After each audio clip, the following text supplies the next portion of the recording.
Good evening. Is it evening? I guess it's evening. 6:30. Everybody, we're back again for another UTVcom News Live episode.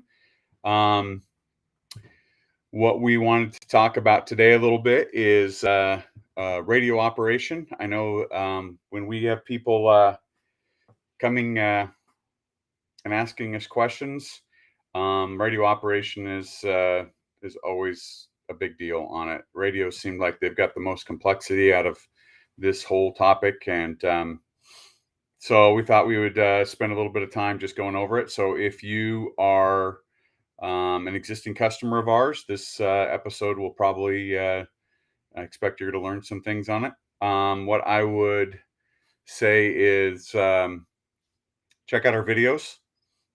We have done tried to do our best to make it so that this information's out there, so that you don't have to learn it through trial and error on your own. And I don't know a ton of people who really enjoy reading through radio manuals, but even if you did read through it and spend the time and do that, sometimes it's hard to translate to real world use case. How do you solve situations that you face out on the trail, with the information that you have gained, through reading that manual or watching a video. So we try to put these things in context. Just a note on radios. Sometimes we get people saying, "Oh, I'd love it if the radio was this," or "I'd love to have these features and this," and a lot of them, like if we were designing a radio from scratch, we would do a lot of things differently. But unfortunately, radios are very expensive to make, to design and have built. If you want to go build your own radio with your own screen and everything like that, I mean, you better be buying 10,000 of them. And so it's a massive investment to do something like that. So that's why you see most people just taking radios that are out there already, and then they apply them to the side-by-side world. And they do some tweaking on them, like we have done on ours, to make them their own. Like, for example, we have our radios as certified. So, that's different than what the original radio was that we got. We program them. We go out and do the research and say, what are the frequencies that people are talking on? And then within that context, we then figure out, what's the easiest way, what are some problems people are facing, and how can we use the radios to solve those problems. So do you have anything you want to throw in, add on that? Pretty good. Okay, so what I want to do today is just kind of play a part of a video that I made, I don't know, a couple months ago, I guess now, just because it goes over some things, and I'm going to pause it during some parts, and so we can talk a little bit about it. All right, with that, here we go. I'm going to share my screen. Oh, wait a minute here. I got some chats. I got to remember to go to look at the chats. Okay. Let's look at the chats first before we share the screen. Oh, Scott. I like Scott's comments. Thanks, Scott. Okay, Dan's comment. Man, my clicking is delayed. Sorry. Yeah, it is delayed. I'm clicking on, nothing's happening, and then I click and it goes away. Okay, awesome. Thanks, Dan. Thanks, Dan. Cool. Thanks for the comments. Keep the comments coming. I'm going to sorry. I'm going to share my screen. I'll have to get to the comments later after I play a little bit of this clip. But if you have any questions, you have to hide that comment again. Thank you. There you go. If you have any questions, post them in the comments, and I'll get to them when we have time. All right. So here we go. Share my screen.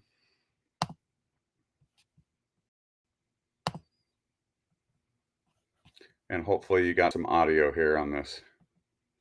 Okay. This is that there are 4 rows on the screen. The top 2 rows are for GMRS frequencies. The third row is for is number. It allows you to translate these program channel names and numbers into a frequency number, which is really valuable if you're trying to connect to somebody in your writing group who has purchased a radio off Amazon and it's unprogrammed. Okay, I'm going to pause here for a second, for crying out loud. How do I get out of this? Escape. What I'd like to do is I'd like to do the screen and screen. Can I do that? Yeah, we're already screen. So they can see us. But I can't see when I go here. You won't be able to see what we're saying, but they should be able to, I think, hear us.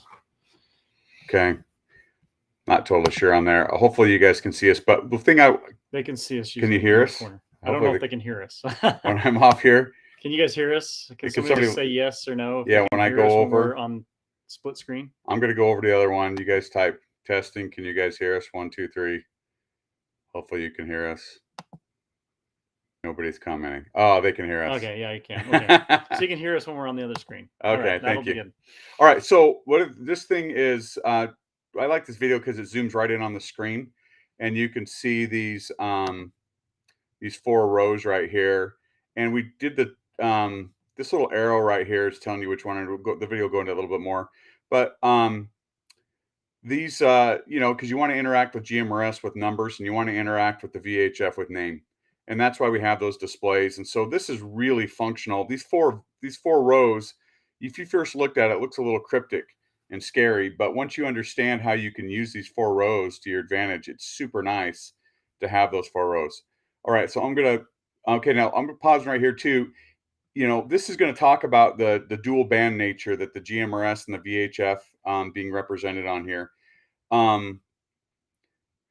If you are just talking to somebody, if you're just going out with your writing group and they have rugged radios or they have PCI or something like that, and everybody's kind of restricted to the VHF only, you know, somebody in your writing group who has purchased a radio off Amazon and it's unprogrammed. So, for example, you can see that the 3rd row, which there you go. I'm scared it's going to start playing again. I click on it and it keeps going. But you don't need to, you just go down to this one and then you turn your knob. You know, you don't have to, you just turn this knob right here. You just leave it on that one and that's it. So it doesn't matter. There's 4 rows. You just go down to this one, spin your knob, and you find the frequency you're on. You search by name. So if they come in and say it's the Weatherman, you go and scroll to that. If they come in and say it's Baja Pits, you go to that. But the main thing is that you go on C to do that. If you don't even know to go on down to C to do that, you're going to be looking for those channels up in the numbers, and it's going to be very confusing for you. So that's probably the number one thing to recognize is that you go down to row C when you are talking to VHF or rugged or PCI ones. Okay. And then you use the row A for the other ones. And then, you know, flip through 17 by turning that knob, and you'll see it in the video here. And you see this little button right here. I'm just going to let the video play again now.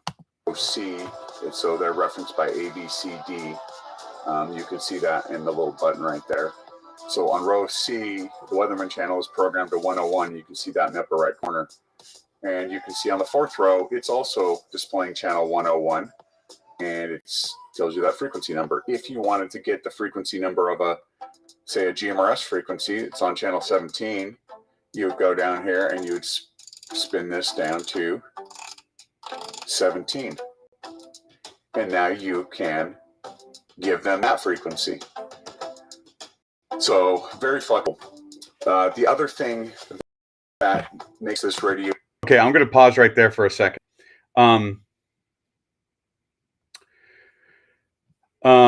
So what was I going to say about this? I can't remember what I was going to say on this. Oh, I know what it was.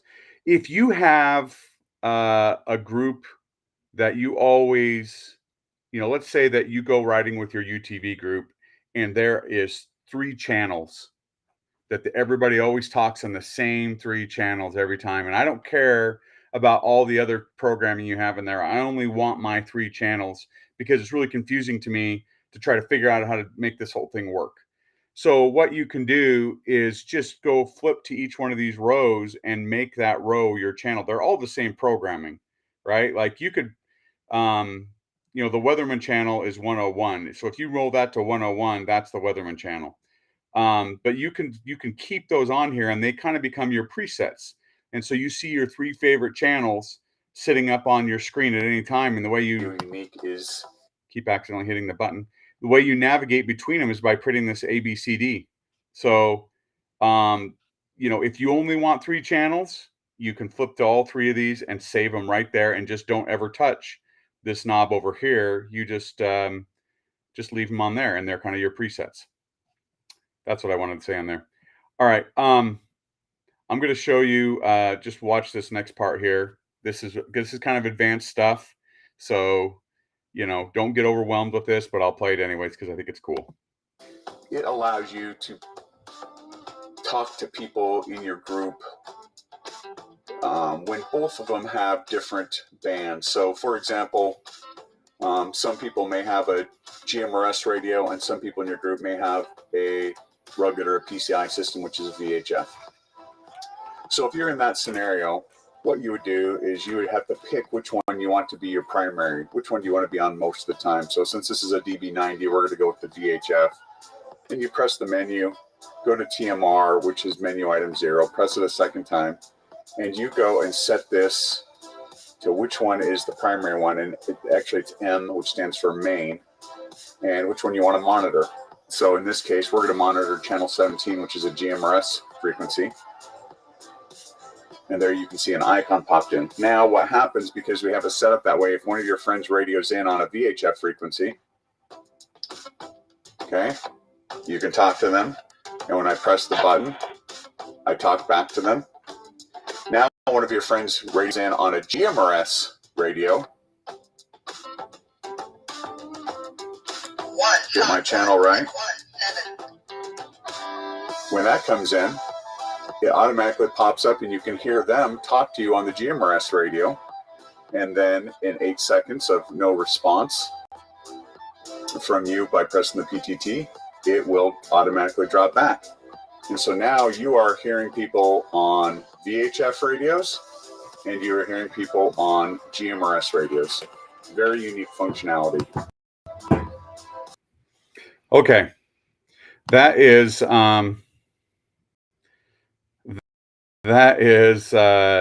pretty advanced stuff for there. So,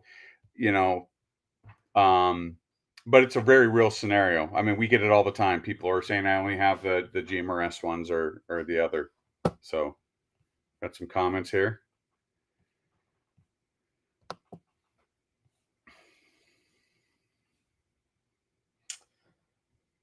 Wanted to say I just finished 583 miles in 6 days. Wow. And the comm was a game changer for us. Thanks for great customer service and awesome product. Thank you. Awesome. That's like an amazing ride. Scott commented again. I change row B and C channel names and leave the row A as channel number for GMRS, leaving the D for frequencies. Yep.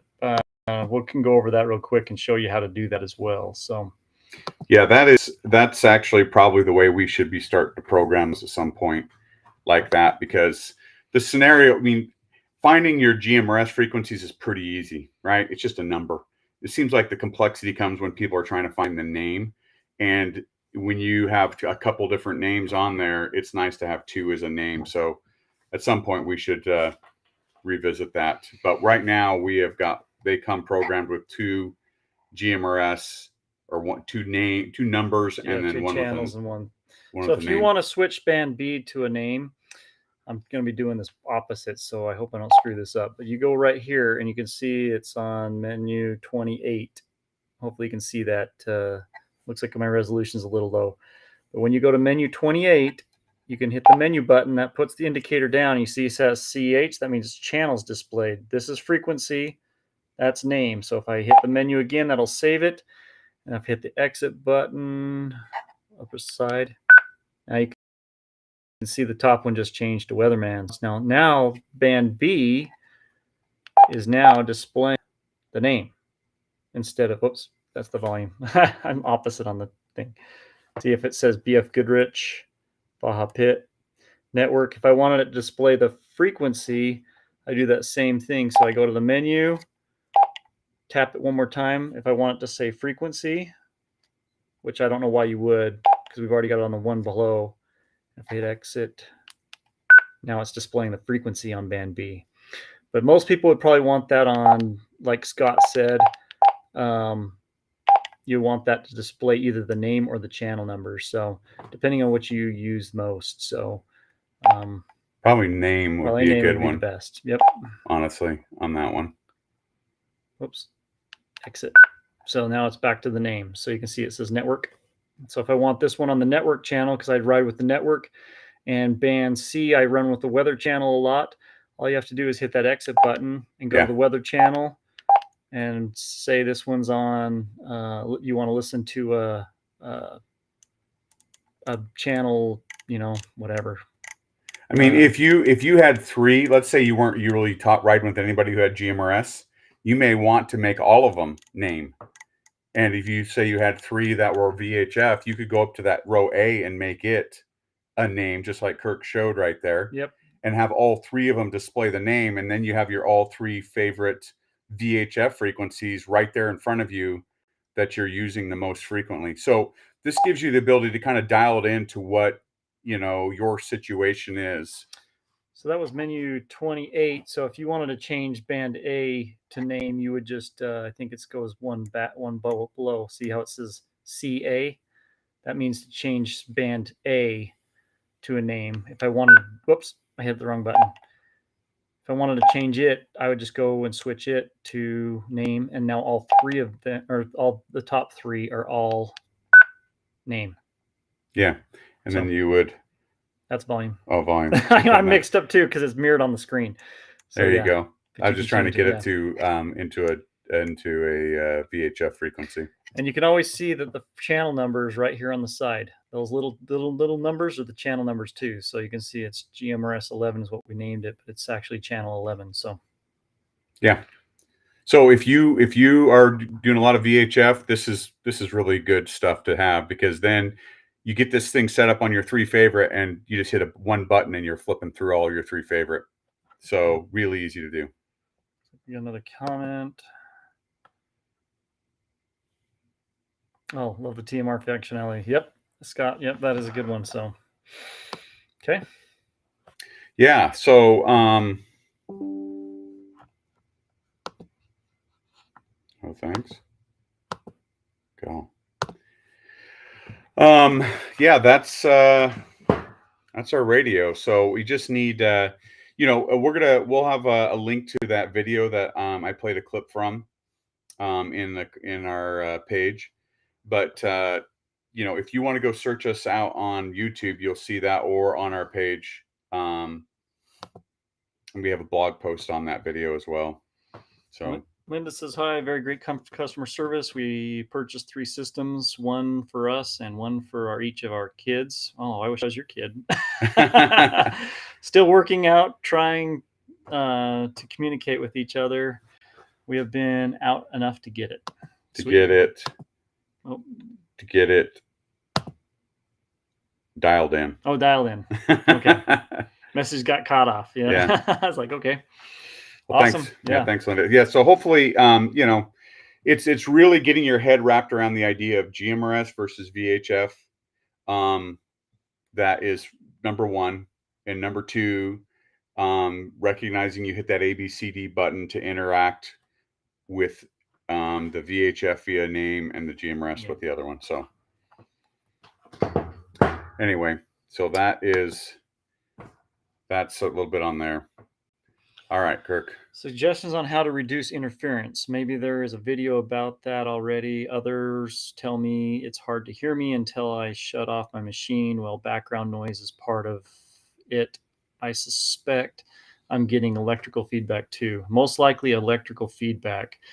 You'll need to check your noise filter. A lot of these machines are very dirty power. We include a noise filter with it. That said, no noise filter is 100%. Especially for Hondas and Yamahas, our noise filter doesn't seem to be as effective. There is a noise filter that's a Kenwood noise filter that you can buy, and I've got one here. Let me grab it real quick.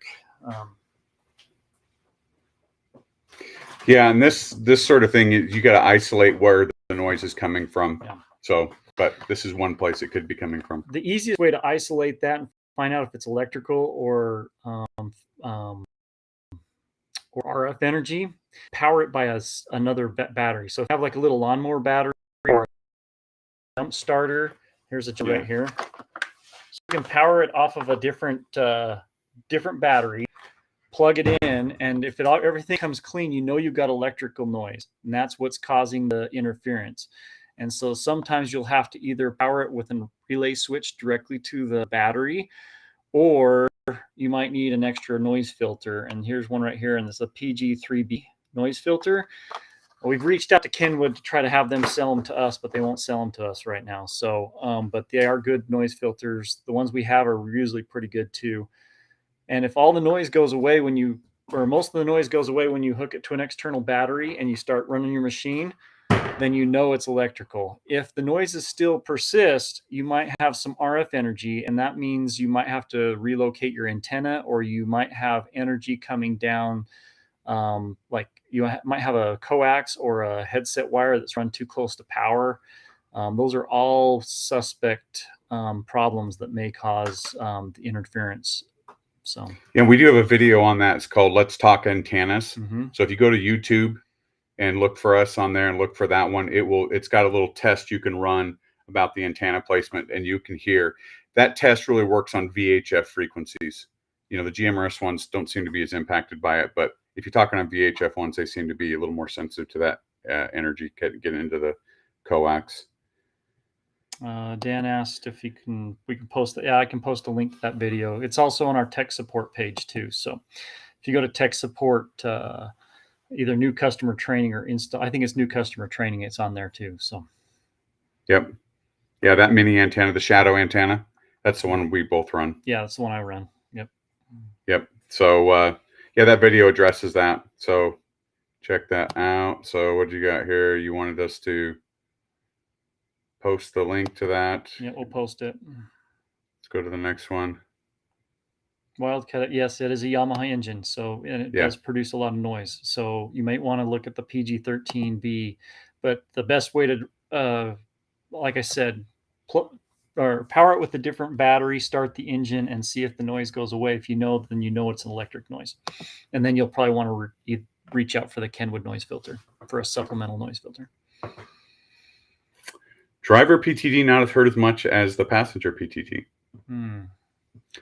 That would have to be, I mean, if your connections are good on those things, they're the exact same button. Yeah, it's the same button. It goes into the same port. I don't know if you've got something going on with your push to talk, or if it's not plugged in all the way, or if you've run your push to talk too close to power as well. That can sometimes keep the PTT open or keep it from opening as well. So yeah, these radios, they pick up energy. Yeah. And it gets into there. It can be rotational too. I've had one person that had his too close to a rotational, like a drive shaft, and it was causing interference. We had to move the coax because of it. Crackle and pop. That's I guarantee you if you're broadcasting on VHF frequencies, it's where your antenna is located. Yeah, you need to relocate your antenna, and sometimes it only takes a matter of moving it a couple inches, and it'll all go away. So yeah. Yep. Watch that antenna video. It'll fix that. Yep. That's a really good one. You'll need two people to help you test it. Yes, the video shows you how to do it.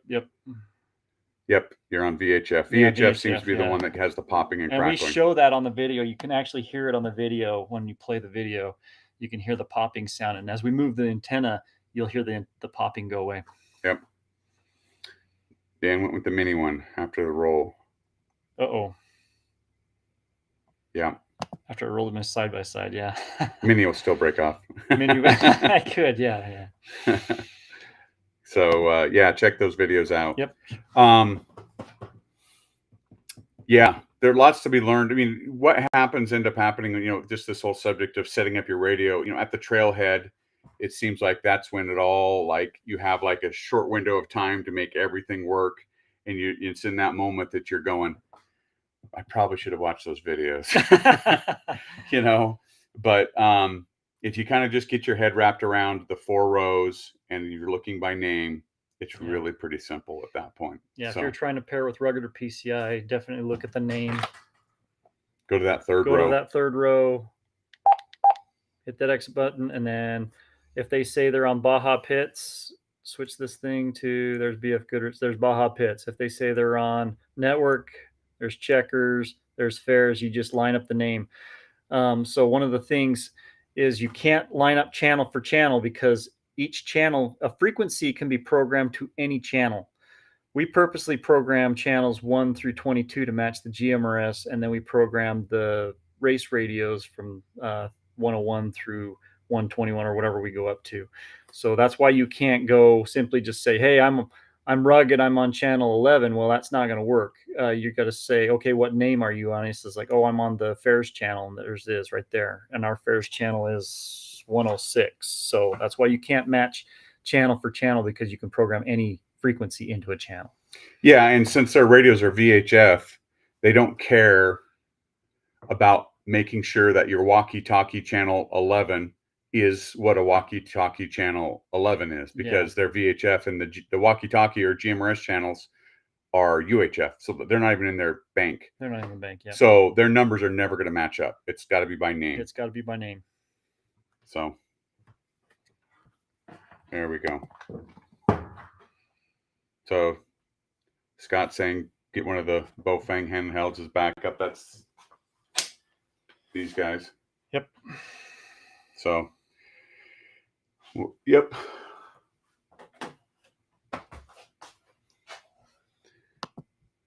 All right. I think that's about it. Yeah, that's about it. It's, I guess, what I just say, unless you guys have any other comments in closing, watch those. The two videos I would say I think are two of the most important ones we have are what is the best radio for my side-by-side, which is a clip we just watched part of that, and watch that 2 or 3 times. What I would do is go, you're going to go riding and you're going to realize maybe some of the gaps that you have in your knowledge, then come back and watch the video. Yep. And then the same thing with the other one is that antenna one. So just show you guys real quick where it is on our website. So if you go to our website right here on tech support, you go to new customer training. Let it boot up for a second. And then you go down to radios. See two-way radios. Here's that one, the one we just watched, that Dustin just showed today on this video, and then the antenna one's just below it. So it should be right here. Let's talk antennas. That shows you the thing and when you have to relocate the antenna. So, okay. Okay. Well, we appreciate everybody's time. Yep. Lots to talk about on this subject. Hopefully some of it was stuff that you did not know and that you can pass on to your friends and become the radio guru, so that when you're out on the trailhead, you can help other people.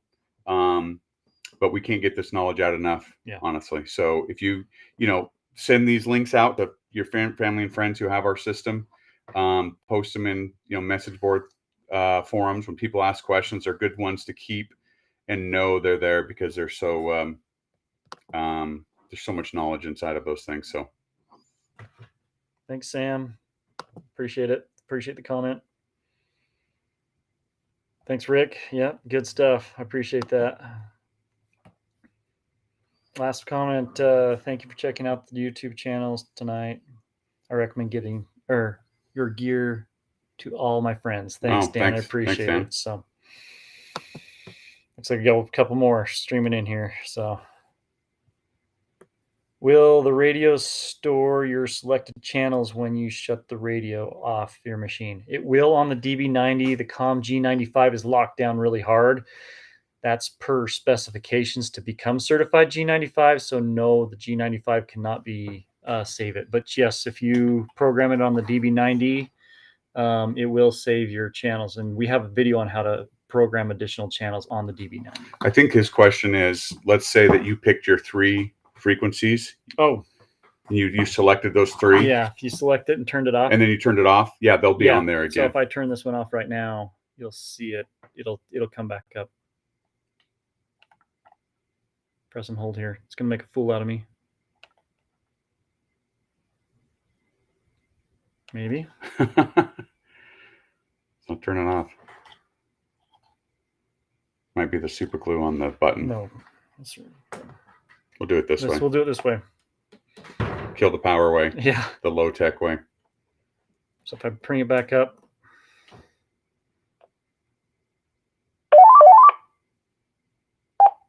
Yeah, see, that's still GMRS network fares. It's all still on there. So whatever you put on there, it'll save them for the next time. So just a couple more comments here. We'll get everybody. Thank you. Okay. Well, all right, guys. Appreciate you checking in, and we'll talk with you in a couple of weeks. If you have any other suggestions for topics you'd like us to cover, feel free to leave them in the comments, and we'll read them. Okay. Thanks. Bye. Bye.